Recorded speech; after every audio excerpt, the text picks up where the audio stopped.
Ce RCR, c'est le fruit d'un travail d'équipe. C'est la somme d'expertise de dizaines de personnes qui ont contribué au projet pendant 3 ans. Et aujourd'hui, on peut dire qu'on est arrivé à la cible, l'équilibre parfait entre aérodynamisme, rendement et optimisation du poids. Pour l'aéro du RCR, on partait d'une feuille blanche. On n'avait aucun historique de haute performance. On s'est donc naturellement rapproché de l'ONERA, un laboratoire référent en études aérodynamiques. On a décomposé le châssis du RCR en 3 zones d'études critiques et on les a soumises à des dizaines d'heures de tests en soufflerie. La première zone d'études identifiée, la douille de direction. La deuxième zone, la fourche. Et la troisième, la jonction des haubans sur le tube de selle. Avec un coefficient de pénétration dans l'air de 0,0726, le ratio aéropoids du RCR fait de lui une référence dans son segment. De façon générale, l'ONERA fait de la recherche aéronautique.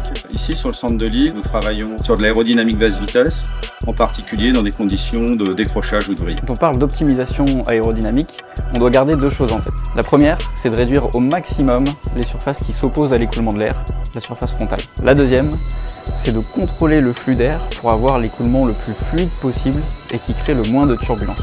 Le point de départ de l'étude du projet du RCR, ça a été l'étude de ces sections en 2D. Tout en gardant en tête les contraintes de rigidité de chaque tube, nous avons fait des études pour avoir le profil le plus aérodynamique possible.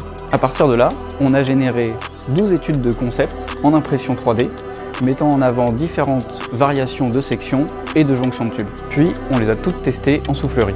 Une soufflerie, c'est de l'air qui est aspiré dans un tunnel pour obtenir un écoulement laminaire, c'est-à-dire sans turbulence. De là, le vélo est positionné sur une balance très sensible qui vient mesurer les différents efforts de la poussée de l'air sur le vélo, et ça à différentes vitesses et avec différents angles de vent.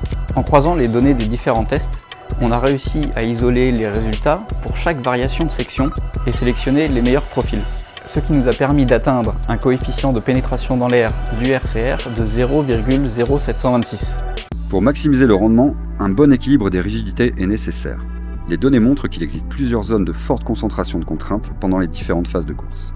Les itérations sur banc d'essai nous ont permis d'ajuster ces valeurs. Un head tube modérément rigide pour un vélo précis et permissif, un boîtier de pédalier très rigide pour une transmission de puissance optimale et un arrière du châssis souple et dynamique pour parfaire l'équilibre global du vélo.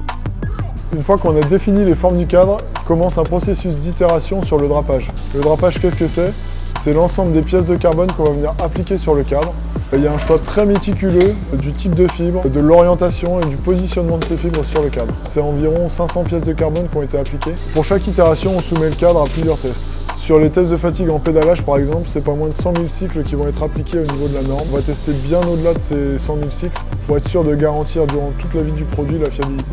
Ensuite, il y a tout ce qui concerne les tests d'impact. Et ils sont là pour simuler tout ce qui est nid de poule, pavé, trottoir qu'on pourrait rencontrer de manière occasionnelle. Nous avions des cibles ultra ambitieuses, notamment en termes de poids et de rigidité, sans faire aucune concession sur la fiabilité. Il nous a fallu 4 prototypes physiques testés sur nos bancs en laboratoire pour atteindre notre cible initiale. Lors des tests d'usage, nous avons ressenti qu'il manquait ce petit quelque chose pour aller chercher l'équilibre parfait, notamment sur l'avant du vélo. Au final, nous avons fait une concession de seulement 15 grammes par rapport à notre cible initiale pour aller chercher cet équilibre parfait entre poids et rendement. Pour le poids, l'UCI nous impose une limite base de 6,8 kg. Notre ambition était d'approcher au maximum ce poids tout en préservant les performances d'aérodynamisme et de rendement. On a dû imposer la culture du gramme dans chacune des phases de conception. L'optimisation s'est faite sur 3 grandes étapes. Le choix des fibres de carbone et leur drapage, l'allègement de tous les composants et le développement des techniques de cosmétique. Une approche sans concession qui nous permet d'assembler un RCR prêt à courir à 6,8 kg. Le drapage, c'est une superposition de feuilles de fibre de carbone entrecollées de résine.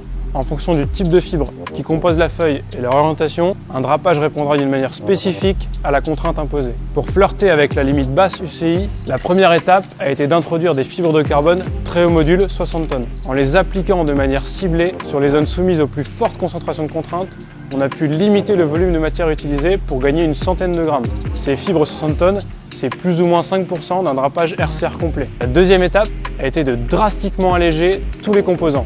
Le serrage de tige de selle, la patte de dérailleur, les axes de roue et la visserie titane pour gagner 80 grammes supplémentaires. Et la dernière grosse phase de développement s'est concentrée sur la cosmétique. Le RCR arrive en 9 coloris, dont 3 qui ont été pensés et conçus avec un objectif cible de gain de poids. Pour ce travail de légèreté, on a dû revoir en profondeur nos process de peinture et nos techniques d'application, tout en y intégrant des étapes de pesée. Le process de peinture se décompose en plusieurs étapes. On part toujours d'un cadre carbone brut sur lequel on vient appliquer un mastic de rebouchage. Après ponçage, on a un état de surface parfaitement lisse qui va permettre l'application du primaire époxy qui lui permet l'accroche entre le carbone et les couches de peinture. Ce primaire est une nouvelle fois poncé avant d'appliquer les couches de peinture, masquage et vernis. Sur les 3 coloris optimisés, on est allé chercher tous les grammes superflus à chaque étape du process. C'est 30% d'époxy en moins avec une application ciblée sur les zones présentant le plus d'aspérité liée au collage des feuilles de carbone. C'est une optimisation des couches de peinture et de vernis avec une application 100% manuelle et des choix design minimalistes qui laissent apparent les feuilles de carbone. Et enfin, pour les décorations, c'est l'utilisation de water décal polyester à transfert d'encre. Au final, sur le process cosmétique global, nous avons réussi à atteindre un gain de poids de 50 à 100 grammes en fonction du coloris.